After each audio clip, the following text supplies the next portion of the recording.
नमस्कार दोस्तों। पिछले वीडियो में हमने कक्षा 8 के लिए अंग्रेजी विषय का प्रतिभा पर्व का जो क्वेश्चन पेपर था 2016 और 17 का, उसका हमने सॉल्यूशन किया था क्वेश्चन क्रमांक 1 से लगाकर 10 तक। आज हम उसके आगे यानी क्वेश्चन क्रमांक 11 से 15 तक हल करेंगे और ये 5 क्वेश्चन पैसेज पर आधारित होंगे। इसके लिए आपको पहले पैसेज पढ़ना होगा और नीचे दिए गए प्रश्नों को पढ़ करके उस पैसेज में से उसके उत्तर को ढूंढना होगा। कैसे ढूंढते हैं, चलिए हम शुरू करते हैं आज का video. Question 11 to 15। Read the passage carefully and answer the questions given below. यानी पैसेज को आपको ध्यानपूर्वक पढ़ना है और नीचे जो क्वेश्चन दिए गए हैं उनके आपको आंसर देना है, उत्तर देना है। ठीक है ना। तो पहले हम पैसेज पढ़ते हैं। Long long ago there was a king who was very kind and rich. He lived in a palace by the side of the road away from the village. The king thought that God had made him rich so that he could help others. He was nice to the passers-by. He used to tell them to take rest in his palace and gave them food to eat and water to drink. But the king was sad because villagers who used to go by the road were lazy. They were not willing to work. ठीक है, ये हमने passage पढ़ लिया है और इसके बाद में अब हम प्रश्न नंबर 11वां देखते हैं। हाउ वाज द किंग, यानी राजा कैसा था। ठीक है ना। तो हम देख रहे हैं the king was very kind and rich. राजा जो है बहुत ही दयालु और धनवान था। ठीक है ना। तो यहाँ पर हम लिख देंगे, देखिए यहाँ पे लिखा हाउ वाज द किंग, तो यहाँ लिखेंगे first letter capital, the king was. यहाँ पर जो है एस आ गया है। वाज क्वेश्चन में सब्जेक्ट के पहले आता है और आंसर में सब्जेक्ट के बाद में लिखा जाता है। तो वाज के बाद में ऐसे लिख देंगे, देखिए वेरी काइंड एंड रिच। ठीक है ना। अब इस प्रकार से हमने लिख दिया यहाँ पे वेरी काइंड एंड रिच। ठीक है ना, कि राजा जो है बहुत ही दयालु और धनवान था। ठीक है ना। चलिए अगला प्रश्न है, where was the king's palace situated. यानी राजा का जो महल था, है ना, राजा का महल कहाँ स्थित था। ठीक है ना। तो हम देख रहे हैं यहाँ पर हम चलते हैं तो ही lived in a palace by the side of the road away from the village. तो यहाँ से लगा करके यहाँ तक का आप जो है आंसर लिख सकते हैं। ठीक है ना। या ऐसा लिख सकते हैं कि द किंग्स पैलेस, यहाँ पर देखिए यहाँ से हमारा जो है उत्तर शुरू हो जाता है।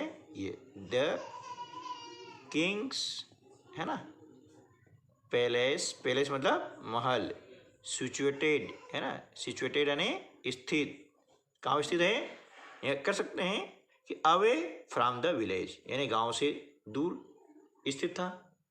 ठीक है ना। ये भी हम लिख सकते हैं और अब चाहे तो ये भी लिख सकते हैं। ठीक है ना, bye the side of the road away from the village. ठीक है। तो यहाँ पर हम लिख रहे हैं अवे फ्रॉम द विलेज, है ना। दोनों प्रकार से हम इसको लिख सकते हैं।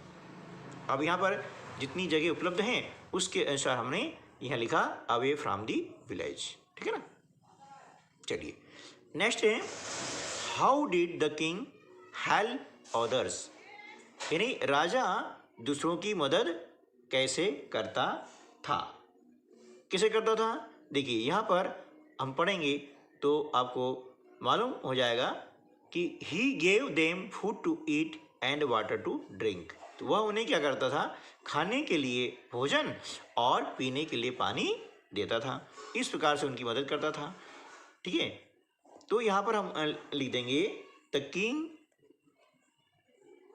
है ना, द किंग, है ना, यहाँ लीजिए पूरा, ये गेव यहाँ से यहाँ तक, है ना, the king gave them food to eat and, है ना, water to drink.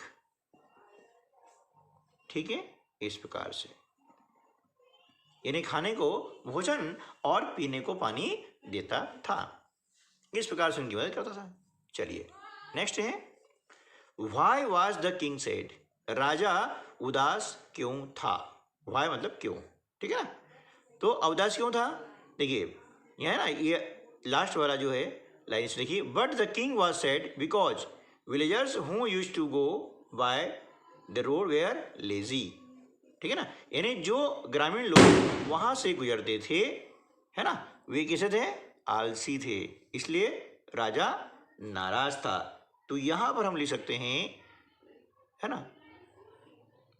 The king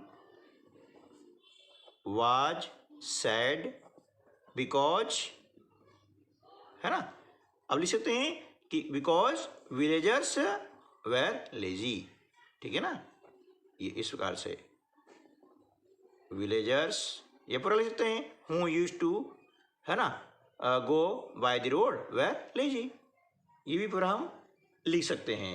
तो लिख देंगे विलेजर्स हु, है ना, used to go by the road, है ना, वेर लेजी, लेजी मतलब आलसी। ठीक है ना। चलिए अगला प्रश्न है, what was the villagers attitude to work, है ना, यानी ग्रामीणों का जो है काम के प्रति क्या दृष्टिकोण था। क्या दृष्टिकोण था, हम देख रहे हैं, they were not willing to work, वे कार्य करना नहीं चाहते थे। तो यहां जाएगा they were not willing to work. ठीक है ना। तो इस प्रकार से हम जो है पेसेज पढ़ करके, है ना, जो क्वेश्चंस दिए जाते हैं उनके आंसर हम इस प्रकार से ढूंढ सकते हैं।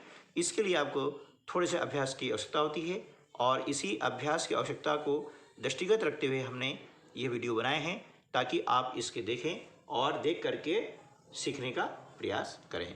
तो मिलते हैं अगले वीडियो में, तब तक के लिए नमस्कार, जय हिंद।